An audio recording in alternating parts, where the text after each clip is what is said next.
कई बार लोग दूसरों की बातों को सुनकर इन्फ्लुएंस हो जाते हैं और अपने निर्णय को बदल देते हैं। कभी मोटिवेटेड हो जाते हैं तो कभी डीमोटिवेटेड हो जाते हैं। लेकिन एक कहानी मैं आपको बताने वाला हूं, जो कहानी को सुनने के बाद आपको यकीन हो जाएगा कि विश्वास रखना है तो खुद पर रखिए, लोगों को नहीं, अपने सपनों को सीरियसली लीजिए, तभी आप अपने जीवन में कुछ कर पाएंगे। दोस्तों, एक लड़का था, जो लड़का बहुत अच्छी पेंटिंग करता था, लेकिन उसका ध्यान पढ़ाई में नहीं रहता था। इसलिए माँ बाप परेशान थे कि ये देखो, जब पेंटिंग करते रहता है और जब भी पढ़ाई की बात आती है तो उसका ध्यान नहीं लगता। इस बात से माँ बाप हमेशा कंप्लेंट किया करते थे कि हमारा बच्चा पढ़ाई नहीं करता, लेकिन बच्चा तो सिर्फ पेंटिंग करता। कभी नेट से बारीकियाँ सीखता तो कभी अपने टीचर के पास जाकर पेंटिंग की बारीकियाँ सीखा करता। हर दिन वो अपने पेंटिंग के हुनर को तराशने में लगा रहता और माँ बाप इस बात को नहीं समझ पाते। दोस्तों, अक्सर हमने देखा है कि माँ बाप अपने बच्चे के टैलेंट को समझ नहीं पाते और उस बच्चे की लाइफ को खराब कर देते हैं। इसी प्रकार इस लड़के के माँ बाप भी उसके टैलेंट को समझ नहीं पा रहे थे और लड़का दिन रात पेंटिंग में लगा हुआ रहता। एक बार उसने बहुत सुंदर पेंटिंग बनाई और इस बार उसने वो पेंटिंग किसी को भी नहीं दिखाई और अपने स्कूल के बोर्ड पर जाकर लगा दी और उस पेंटिंग के नीचे लिख दिया कि इस पेंटिंग में जो भी गलतियां हैं उसे नोटिस करें, उसे टिक करें। और जब शाम को आकर उसने अपनी पेंटिंग को देखा तो उसने जो पेंटिंग बनाई थी वो वहाँ पर नहीं थी। एक नई पेंटिंग वहाँ बन चुकी थी, क्योंकि लोगों ने इतने टिक लगा दिए थे कि उस पेंटिंग का असली रूप ही खत्म हो चुका था। अब ये देखकर ये लड़का निराश हो गया, क्योंकि इसे तो लग रहा था कि उसने अपने लाइफ की सबसे अच्छी पेंटिंग बना ली है।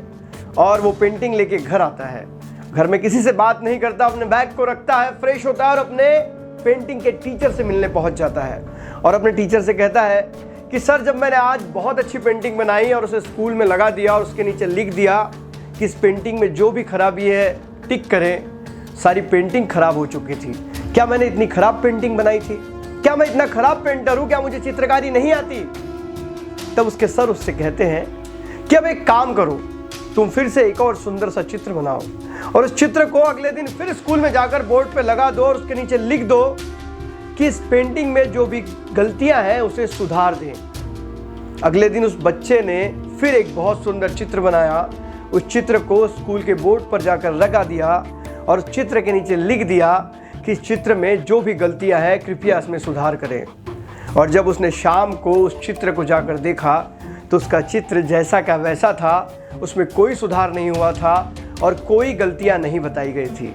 अब फिर ये दौड़ा दौड़ा अपने टीचर के पास गया और टीचर को सारी बात बताई।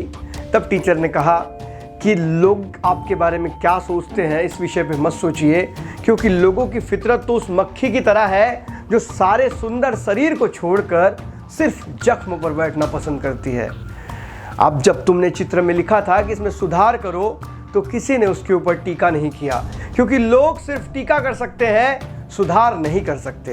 दोस्तों, मैं इस कहानी से आपको ये समझाने का प्रयास कर रहा हूँ कि हमारी ज़िंदगी में भी ऐसी ही होता है। हम जो कुछ करते हैं उसका मूल्यमापन दूसरों के आंखों से करने की कोशिश करते हैं और वहीं पर हम फेल हो जाते हैं। अगर विश्वास करना है तो खुद पर कीजिए। अगर आप लोगों की बातों पर विश्वास करेंगे तो अपनी ज़िंदगी में कभी सफल भी नहीं हो पाएंगे और कभी खुश भी नहीं रह पाएंगे। और उन पेरेंट्स से मेरा ये कहना है जो अपने बच्चों के टैलेंट से परेशान रहते हैं, उनने अपने बच्चों के टैलेंट को सपोर्ट करना चाहिए, ना कि विरोध करना चाहिए। हर बच्चा क्लास में टॉप नहीं आ सकता, लेकिन हर बच्चे में एक हुनर जरूर होता है। सचिन तेंदुलकर 10वीं क्लास में इंग्लिश के सब्जेक्ट में फेल हुए थे, लेकिन वो एक अच्छे क्रिकेटर बन पाए क्योंकि उनके अंदर खेलने का जज्बा था और उनके माँ बाप ने कभी उन्हें ये नहीं कहा कि तू सिर्फ किताबें पढ़, क्रिकेट मत खेल। और इसीलिए शायद 10वीं क्लास में आज इंग्लिश में सचिन तेंदुलकर का चैप्टर पढ़ाया जाता है। दोस्तों, इंपॉर्टेंट ये नहीं है कि आप कितने होशियार हैं, इंपॉर्टेंट ये है कि आप अपने टैलेंट को कितना पहचानते हैं। तो बस अपने टैलेंट को पहचानिए और अपने आप पे विश्वास रखकर अपने ऊपर काम कीजिए। आपका लक्ष्य होना चाहिए अर्जुन के तीर के समान और आपका हौसला होना चाहिए सीमा पे खड़े वीर के समान। करें तैयारी जीत की मेरे साथ। मिलेंगे अगले वीडियो में, तब तक के लिए अलविदा। जय हिंद, वंदे मातरम।